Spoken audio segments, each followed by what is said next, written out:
The Forgotten Roots of America. Part 1. The Land Before the Nation.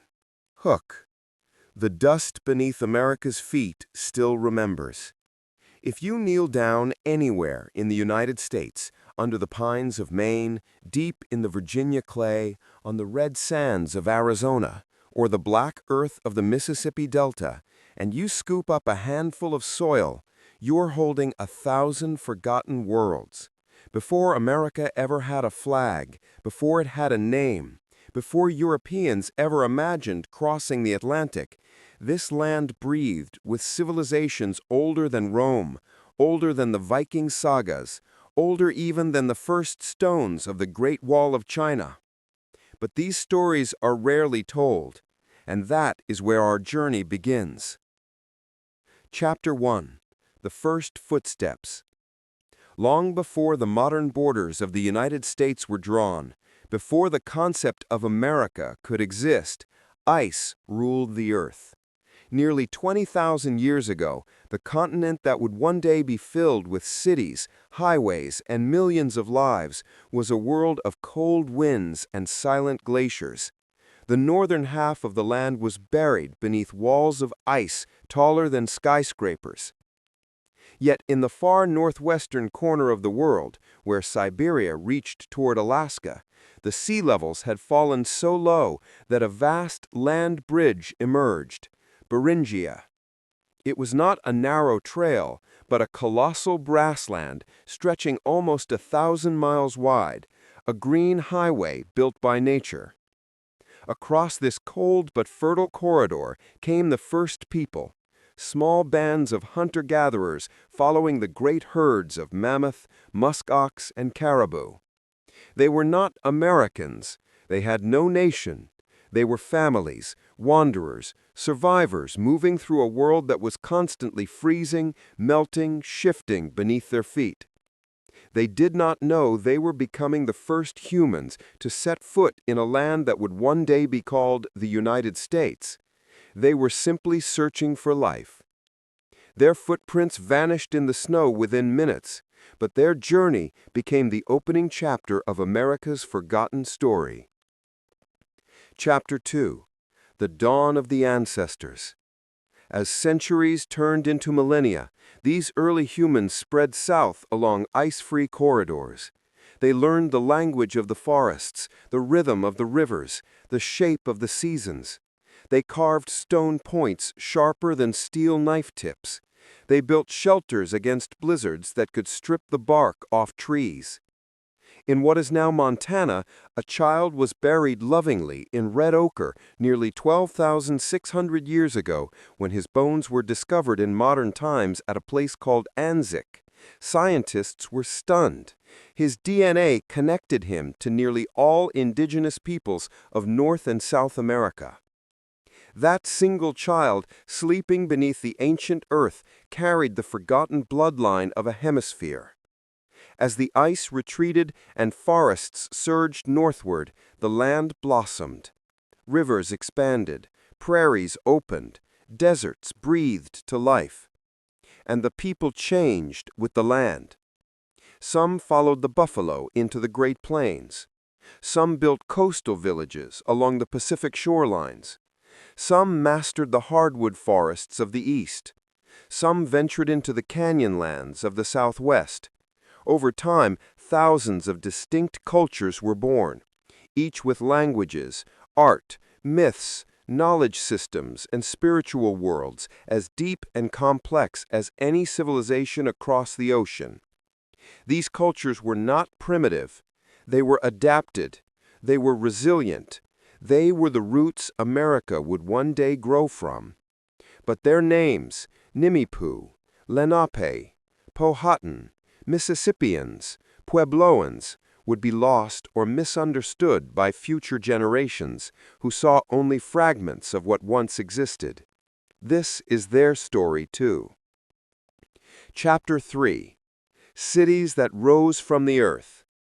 By the time Europe was still crawling out of its dark ages, the heart of North America was glowing with the lights of a vast metropolis.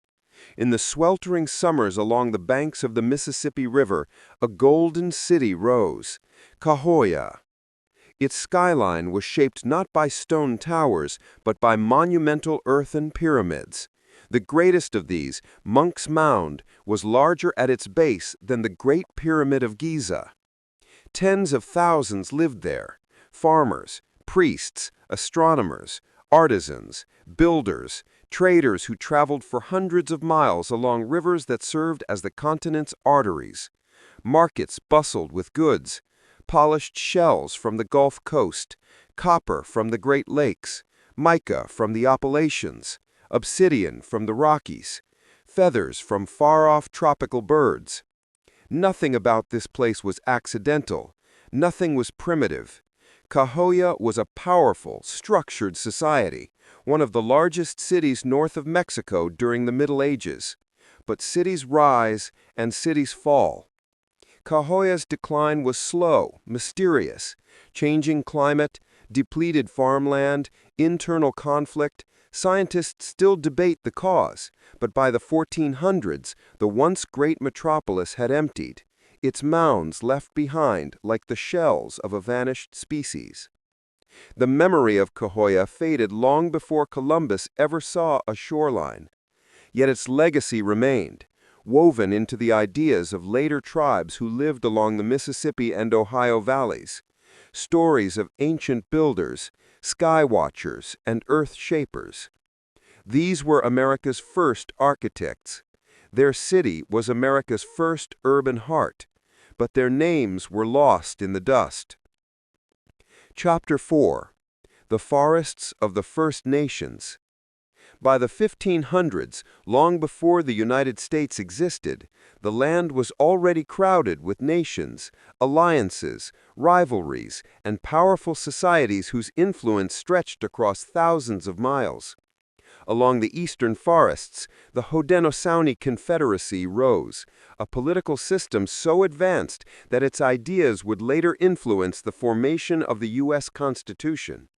Their great law of peace established diplomatic methods, councils, and checks on power that early American leaders quietly studied. To the south, the Muskogee, Choctaw, Chickasaw, and Cherokee shaped vast interconnected cultures built on farming, trade, and diplomacy. In the Great Plains, mounted warriors did not yet exist because horses were not yet reintroduced to the continent. Instead, the people hunted bison on foot with astonishing skill, driving herds into natural traps or coordinating group hunts across rolling grasslands. In the Southwest, the Pueblo cultures engineered sophisticated agricultural systems capable of coaxing life from the desert. Their cliff dwellings clung to canyon walls like stone beehives, timeless, enduring, eternally watching the horizon.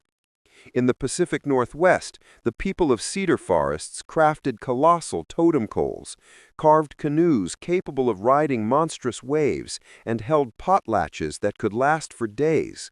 Ceremonies of wealth, honor, and memory. America was not empty. America was not waiting. America was living. These were the forgotten nations who shaped the land long before any mapmaker drew a border. Chapter 5. The Day the Old World Arrived. In the 1500s, everything changed. Not because of war at first, not because of conquest, not because of steel or gunpowder, but because of microbes. When European explorers first approached the Atlantic coast, men like Giovanni Verrazzano in 1524, they described seeing smoke rising as far as the eye can see, meaning the coastline was dotted with countless villages. But within a century, most of those villages were gone. Diseases like smallpox, carried unknowingly across the sea, tore through native populations at a scale unimaginable. Entire societies collapsed before Europeans even reached them. Oral histories remember this era as waves of death sweeping the land, striking without warning, explanation, or mercy.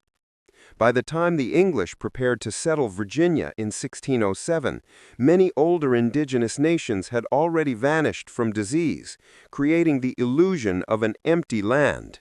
This illusion would become one of the great myths of early American history, a myth that erased centuries of culture, a myth that reshaped the future.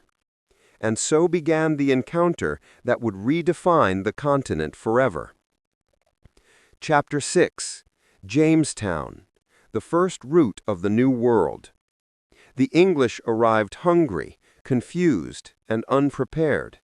They landed along the James River in a land they barely understood, a land already shaped by the Powhatan Confederacy, one of the most powerful indigenous nations on the eastern seaboard. Its leader, Wahunsenacau, known to history as Powhatan, ruled over 30 tribes and tens of thousands of people. The English settlers did not see themselves as invaders. They saw themselves as pioneers, adventurers, dreamers chasing wealth and glory. But to the Powhatan people, they were strangers stumbling into an ancient, complex world. Jamestown nearly collapsed within months. Famine struck, disease spread. Colonists died by the dozens. It was only through uneasy trade, negotiation, and conflict with indigenous neighbors that the settlement survived at all. Pocahontas, whose real name was Matawaka and whose story was far more complex than legend, played a small but symbolic role as a messenger during this tense era. The colony survived, barely, and from this fragile beginning, the English foothold grew.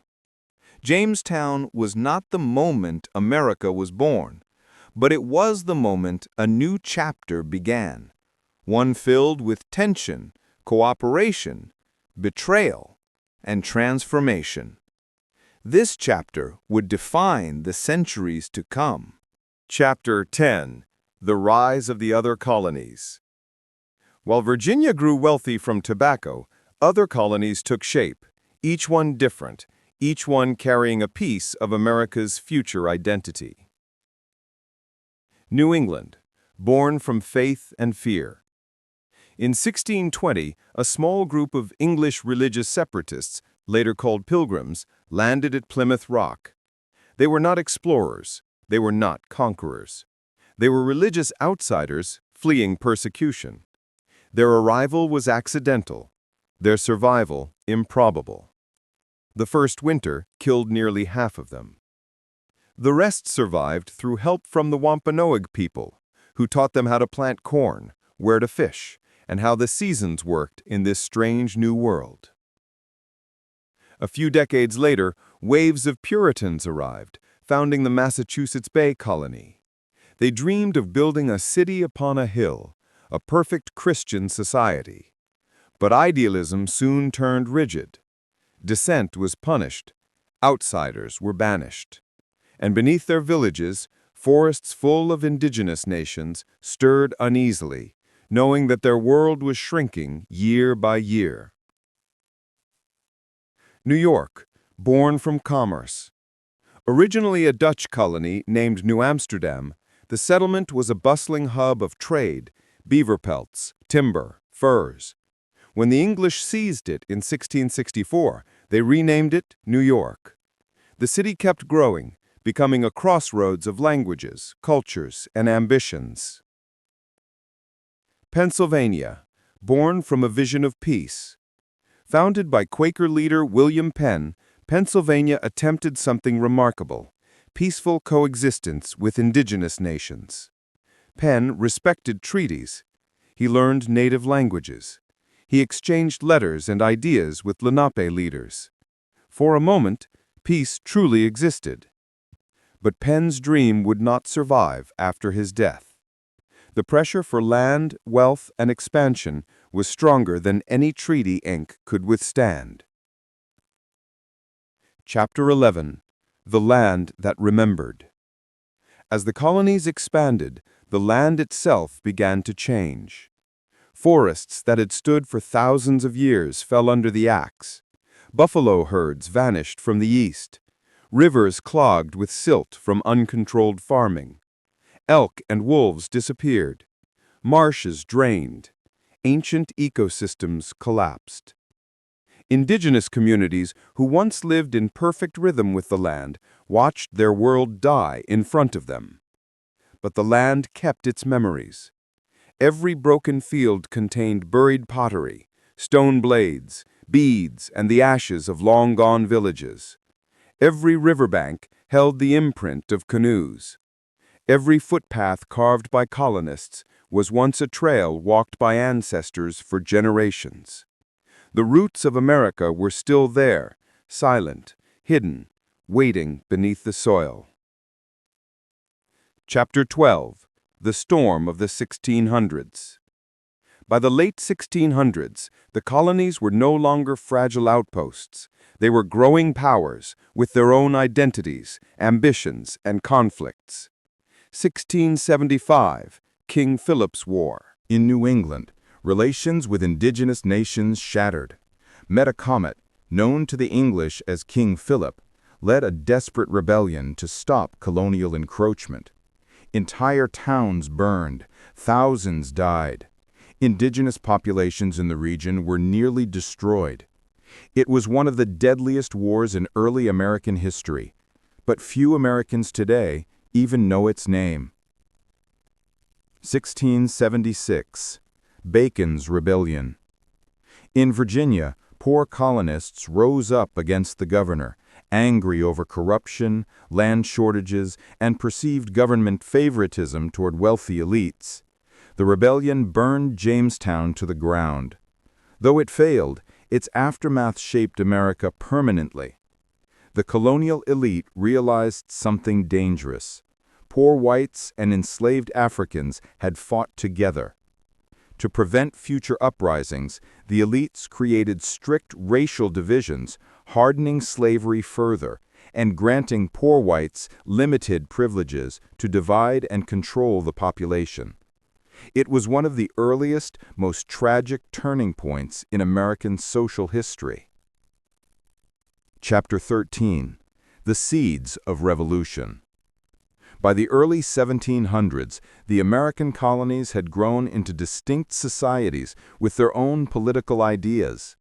Distance from Britain weakened royal authority. Trade, smuggling, and local governments flourished. Colonists began to see themselves as something separate, something new. Not British, not indigenous, not European. Something in between. A people born on the edge of empires, shaped by encounter, conflict, and survival. The forgotten roots of America were intertwining. Indigenous diplomacy, African resilience, European political ideals, frontier independence, religious experimentation, economic ambition. A storm was forming, not of rain or wind, but of identity. The colonies were becoming a world of their own. But no one yet imagined that they would one day rise against the greatest empire on earth. That story, too, has deeper, forgotten beginnings.